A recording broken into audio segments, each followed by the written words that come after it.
జై శ్రీరామ్. మదమెక్కిన ఏనుగు మురిక్కాలువల పడ్డదంట. ఆ తరంగా ఉంది మన ఎస్ఎస్ రాజమౌళి కథ.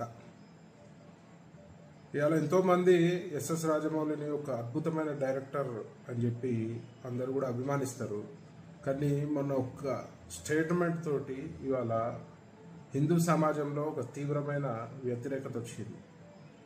మరి ఎస్ఎస్ రాజమౌళి నేను కూడా ప్రశ్నిస్తున్నా, నువ్వు దేవుడిని నమ్మకపోతే నమ్మకు, మరి నీ ప్రతి ఒక్క సినిమాకు ముందు పెద్ద ఎత్తున పూజ చేసి మరి ప్రారంభోత్సవం చేస్తావు కదా, మరి నువ్వు నమ్మనప్పుడు ఎందుకు చేస్తున్నావు? ఆల్రెడీ అందరు విమర్శిస్తున్నారు దేవుని కథలతోటి నువ్వు అడగోళ్ళు డబ్బులు సంపాదించినావు అని చెప్పి. మరి వాస్తవమే కదా. మరి ఈ హిందూ సమాజం నీ యొక్క సినిమాలను చూడకపోతే ఓన్లీ నాస్తిక కుక్కలతోటే నువ్వు సినిమా చెయ్యి, ఓన్లీ నాస్తిక కుక్కలనే అలౌ చేయి నీ సినిమాలకి.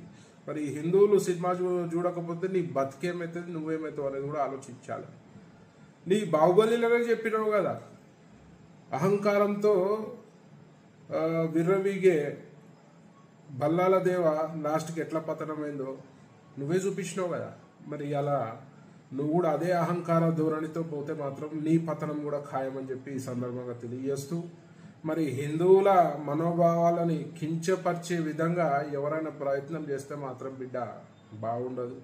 మరి దానికి చాలా రకాలుగా నువ్వు సమస్యను ఎదుర్కోవాల్సి వస్తుందని చెప్పి సందర్భంగా తెలియజేస్తూ, మరి వెంటనే నువ్వు హిందూ సమాజానికి క్షమాపణ చెప్పాల్సిన తరుణం ఇది.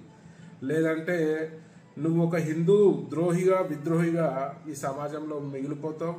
నీ ఎంత టాలెంట్ ఉన్నా కూడా పని చేయదు. ఎందుకంటే ఒకసారి హిందూ సమాజం విద్వేషిస్తే నీ బ్రతుకు హీరో నుంచి జీరో అవుతుందని ఈ సందర్భంగా తెలియజేస్తూ వెంటనే నువ్వు క్షమాపణ చెప్పాలని చెప్పి నేను డిమాండ్ చేస్తున్నా.